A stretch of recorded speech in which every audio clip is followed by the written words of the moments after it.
مولانا سید سلمان حسینی ندوی صاحب کے انتقال کے بعد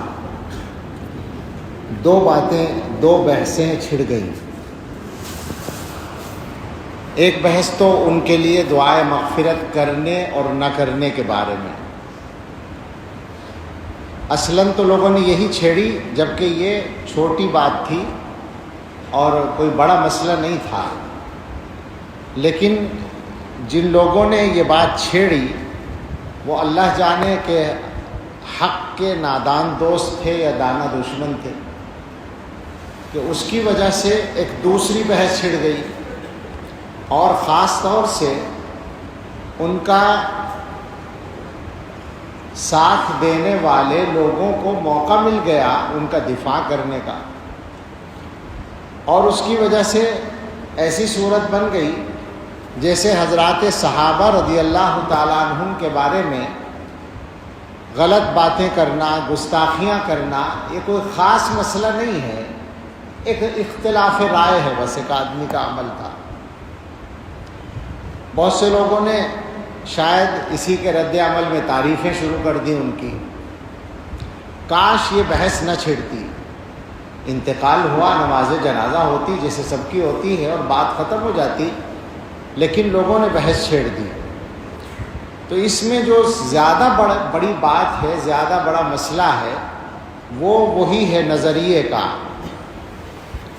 حضرات صحابہ رضی اللہ تعالیٰ عنہم کا مسئلہ معمولی نہیں ہے،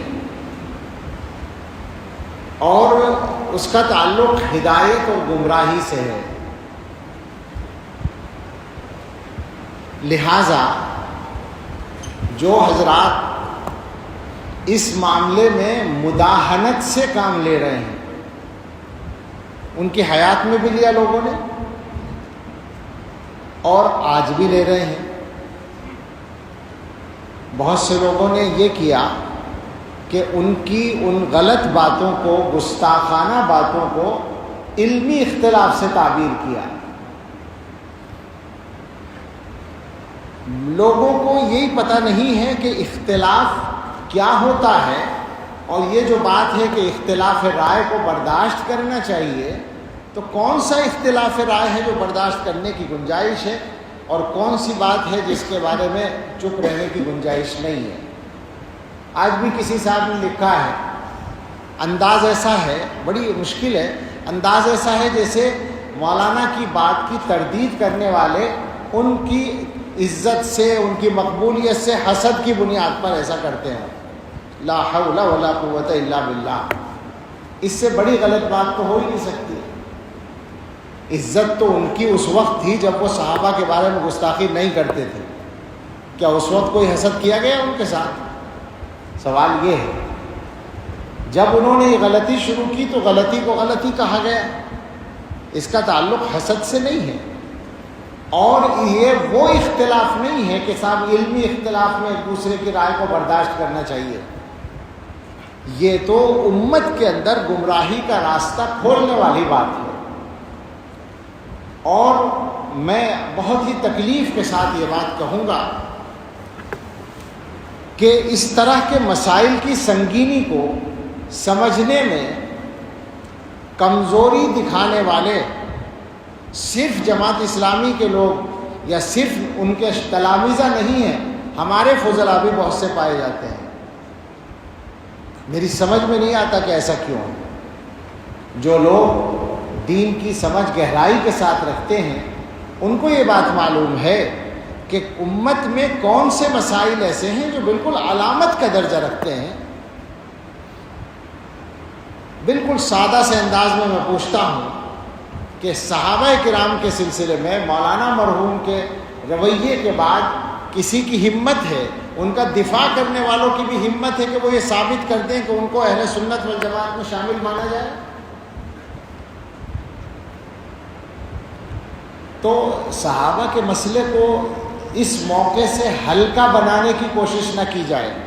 ظاہر انتقال کے بعد ایک ہمدردی ہوتی ہے، ہمیں بھی ہے، لیکن ہم جو دیکھ رہے ہیں کہ اس موقع کا غلط استعمال کیا جا رہا ہے۔ بہت سے لوگ تعریفوں کے مضامین لکھ رہے ہیں، تعریفیں کسی آدمی کی بے شک کی جا سکتی ہیں، ذاتی طور پر اس واقعے سے پہلے، صحابہ کی گستاخی سے پہلے ان کے کمالات کو مانا جاتا تھا۔ اللہ تعالیٰ نے ان کو بہت صلاحیتیں دی تھیں، جیسے بہت سے لوگوں کو دیتے ہیں ان کو بھی دی تھی، کچھ ممتاز صلاحیتیں تھیں۔ عربی زبان پر جو ان کی قدرت تھی وہ نہایت، خاص طور سے بولنے پر وہ نہایت شاندار تھی۔ اس کی مثال ملنا مشکل ہے ہمارے ملک میں، بے شک تھی۔ لیکن اس کا یہ مطلب نہیں ہوتا کہ کسی کے کمالات کی بنیاد پر اس کی ہر غلط بات کو بھی غلط نہ کہا جائے، صحیح مان لیا جائے، یہ نہیں ہو سکتا۔ تو تعریفیں اپنی جگہ تھیں، لیکن اس واقعے کے بعد تو بات کرتے ہوئے تکلف ہونا چاہیے تھا لوگوں کو۔ آج جو ہے اگر کچھ لوگوں نے یہ کہہ دیا کہ صاحب ان کے لیے دعائے مغفرت نہ کرو، میں نہیں کہہ رہا ہوں، میں یہ اس موضوع پر آخر میں بات کروں گا، کچھ لوگوں نے کہہ دیا تو اس پر ایسا ہنگامہ مچا اور اس پر دلیلیں دی جانے لگی، لا تسبوا الاموات اذکروا محاسن موتاکم وکفوا عن مساویہم۔ میں ایسے لوگوں سے ایک درخواست کروں اگر تو برا نہ مانیں، جو بات آپ مولانا کے لیے ثابت کرنا چاہتے ہیں، جس دلیل کو پیش کر رہے ہیں کہ اموات کو برا نہ کہو اور محاسن موتا کا ذکر کرو، مساوی کا ذکر نہ کرو، تو کیا بیچارے حضرات صحابہ رضی اللہ عنہ اس درجے میں بھی نہیں آتے تھے؟ کیا وہ اموات اور موتا میں نہیں تھے؟ سوال ہے نا یہ۔ آج آپ کو تکلیف ہے، ایک عام امتی کے بارے میں آپ ان احادیث کو منطبق کر رہے ہیں، یہ احادیث صحابہ کے بارے میں منطبق نہیں ہوتی۔ اس کا مطلب یہ ہے کہ اس ملک میں صحابہ کے حق میں بات کرنا جرم بن جائے گا، یہ نہیں چلے گا، کچھ بھی ہو جائے۔ میں ویسے نہیں بول رہا ہوں، صحابہ کے مقام کو محفوظ رکھنا اس امت کی ذمہ داری ہے، ورنہ یہ امت ختم ہے۔ یاد رکھیں اس بات کو۔ بڑے بڑے محدثین کہہ چکے ہیں کہ جو لوگ دین کی بنیاد کو اٹھانا چاہتے ہیں وہ دین کو براہ راست نشانہ بنانے کی ہمت نہیں رکھتے، تو صحابہ کو نشانہ بناتے ہیں، کیونکہ وہ انسان ہیں۔ انسانوں کو نشانہ بنانا آسان ہوتا ہے، اصل مقصد دین کی مخالفت ہے۔ اور جو لوگ صحابہ کو نشانہ بنانے میں ڈرتے ہیں وہ حضرت معاویہ کو نشانہ بناتے ہیں۔ معاویہ دروازہ ہے۔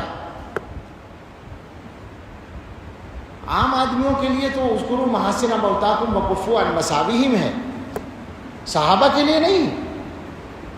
حیرت ہوتی ہے کہ کیسے دوہرے معیار لوگوں نے چلا رکھے ہیں۔ یہ بھی سمجھ لو کہ جو حدیث میں حکم ہے کہ برائی کا ذکر نہ کرو، اس سے مراد ذاتی برائیاں ہیں، نظریے کی بات نہیں ہے۔ تو ذاتی برائی کسی کی ذکر نہیں کرنی چاہیے، وہ غیبت زندگی میں بھی کی جائے تو غیبت ہوگی۔ اور ہم پورے اعتماد سے کہتے ہیں کہ ہم نے مولانا کے بارے میں، ذاتی زندگی کے بارے میں، ذات کے بارے میں ایک لفظ کبھی خلاف احترام بھی نہیں کہا، پورا دعویٰ ہے ہمارا۔ اور بھی بعض لوگوں سے اختلاف ہے، شدید اختلاف ہے، ان کی بھی ذاتی زندگی کو گفتگو کا موضوع کبھی نہیں بناتے، بلکہ کوئی بات کرتا ہے تو میں کہتا ہوں کہ بھائی یہ بات نہ کرو، یہ غیبت ہے، بات نظریے پر کرو۔ تو یہ جو کہا گیا کہ برائی ذکر نہ کرو، اس سے مراد ہے اعمال کی برائی۔ کسی آدمی کے عمل کی برائی آپ کو معلوم ہے، اس کا انتقال ہو گیا، اب آپ کہیں کہ صاحب وہ اتنا خراب آدمی تھا، ایسا عمل کرتا تھا، یہ غلط ہے، اس سے روکا گیا ہے۔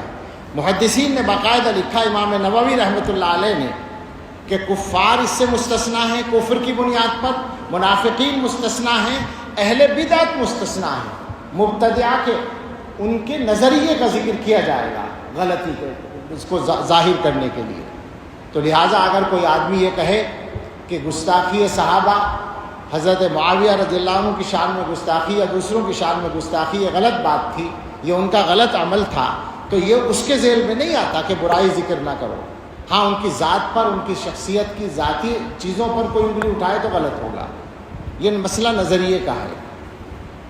تو حضرات صحابہ کے بارے میں ان تمام حضرات سے گزارش ہے جو ڈھل مل ہیں، اس معاملے میں کمزور ہیں، اور میں دیکھ رہا ہوں بہت لوگ ہیں، اور یہ خطرناک بات ہے، یہ انہی کے لیے خطرناک ہے جو غلطی کر رہے ہیں، یہ اچھی طرح یاد رکھیں۔ وہ سب اس معاملے میں صحیح راستے پر آ جائیں، اور وہ صحیح راستہ میرا یا آپ کا طے کیا ہوا نہیں ہے، وہ صحیح راستہ فقط علماء دیوبند کا طے کیا ہوا نہیں ہے، وہ اس امت کے سارے بڑے علماء کا طے کیا ہوا راستہ ہے۔ اس میں کوئی اختلاف نہ ابن تیمیہ کا ہے نہ ابن قیم کا ہے، وہ سب اس کے بڑے داعی ہیں صحابہ کے مقام کی حفاظت کے۔ اس میں کوئی اختلاف نہ ابو حنیفہ کا ہے، نہ مالک کا، نہ شافعی کا، نہ احمد کا، کسی کا کوئی اختلاف نہیں ہے، وہ متفقہ چیز ہے۔ اس متفقہ معاملے میں، اس متفقہ معیار میں لوگ باتیں بنانے کی گنجائش نکالنا چاہتے ہیں، اپنے آپ کو زیادہ بڑا سمجھتے ہیں، صحابہ کے بارے میں بات کرنے کی ہمت کرتے ہیں، اور موقع ڈھونڈتے ہیں، موقع تلاش کرتے ہیں۔ ایسے لوگوں کو توبہ کرنی چاہیے۔ بہت لمبی بات نہیں کرنا چاہتا، صحابہ کے موضوع پر تو بہت ساری تفصیلات ہیں، دلائل ہیں، میں بس اس بات پر آتا ہوں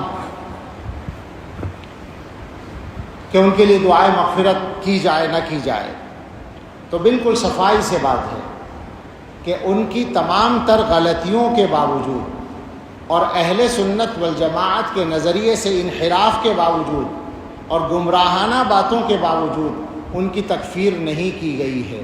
کسی دارالافتاء نے ان پر کفر کا فتویٰ نہیں لگایا، لہٰذا وہ کافر نہیں تھے۔ جب کافر نہیں تھے تو مسلمان تھے، اور جب مسلمان تھے تو مسلمان کے لیے دعائے مغفرت کی جا سکتی ہے۔ یہ بالکل اصولی بات ہے، اس میں ہمیں کوئی تعمل اور تکلف نہیں ہے۔ البتہ ایک بات ہمارے بعض بزرگوں نے کہی ہے کہ زندگی کے اخیر کے چند مہینوں میں وہ ان اختلافی مسائل پر بولنے میں احتیاط کر رہے تھے۔ اللہ کرے ایسا ہو کہ انہوں نے وفات سے پہلے ان چیزوں سے توبہ کر لی ہو۔ رجوع کا لفظ بولنا غلط ہے، توبہ کرنے کا مسئلہ ہے کہ توبہ کر لی ہو ان چیزوں سے، اللہ کرے ایسا ہو، تو ظاہر ہے ان کے حق میں بہت خیر ہوگا۔ مگر اس کے ساتھ یہ ضروری ہوگا کہ ان کے جو اخلاف ہیں، بے تکلف ان سے اپیل ہے، گزارش ہے، نہ یہ ہماری انا کا مسئلہ ہے یا نہ یہ ان کی انا کا مسئلہ ہے، ان کے اخلاف سے درخواست ہے کہ مولانا کی جو تحریرات اور تقریرات، جو تحریریں اور تقریریں، جو تصنیفات اس موضوع پر ہیں اور جو ان کے خطابات ریکارڈ ہیں، ان چیزوں کو آگے چلانے سے احتیاط کریں، ان کو بالکل روک دیں۔ اس کا ایک فائدہ تو یہ ہوگا کہ مولانا نے اگر اپنے معاملات کو ٹھیک کر لیا تھا تو آخرت میں ان کو بہت فائدہ اس کا مل جائے گا، اور ان کے حق میں ایک غلطی کا گناہ جاری رہنے سے وہ بچ جائیں گے۔ دوسرا فائدہ یہ ہوگا کہ خود اخلاف ان کے اس غلطی سے بچ جائیں گے۔ یہ بالکل ہم دردمندانہ اپیل کرتے ہیں کہ اس معاملے کو اب یہاں ختم کریں، اور مولانا سے جو غلطی ہوئی ہے اللہ ان کو معاف کریں، دعا کرتے ہیں، اور اس کی معافی کے لیے سب سے معاون ہوگی یہ بات کہ ان غلطیوں کو آگے جاری نہ رکھا جائے۔ اللہ تعالی ہم سب کو صراط مستقیم پر استقامت عطا فرمائے، اور ہم سب کو حسن خاتمہ نصیب فرمائے۔ یہ مسئلہ سچی بات یہ ہے کہ لوگوں کے ایمان کا مسئلہ ہوتا ہے اور نظریے کا، بنیادی عقیدے کا مسئلہ ہوتا ہے، اس لیے مجبوراً اس پر گفتگو کی ہے۔ کسی کے انتقال پر اس طرح کی بات نہیں کی جاتی، لیکن چونکہ لوگوں نے بحث چھیڑی، اور میں نے شروع میں کہا کہ جن لوگوں نے یہ بحث چھیڑی پتہ نہیں وہ نادان دوست تھے یا دانا دشمن تھے، ایسی بحثیں ایسے موقعوں پر چھیڑنی نہیں چاہیے، جس کی وجہ سے لوگوں کو غلط باتوں کے پھیلانے کا بھی موقع مل جاتا ہے۔ اللہ تعالی ہم سب کو صحیح توفیق عطا فرمائے، آمین، وآخر دعوانا ان الحمد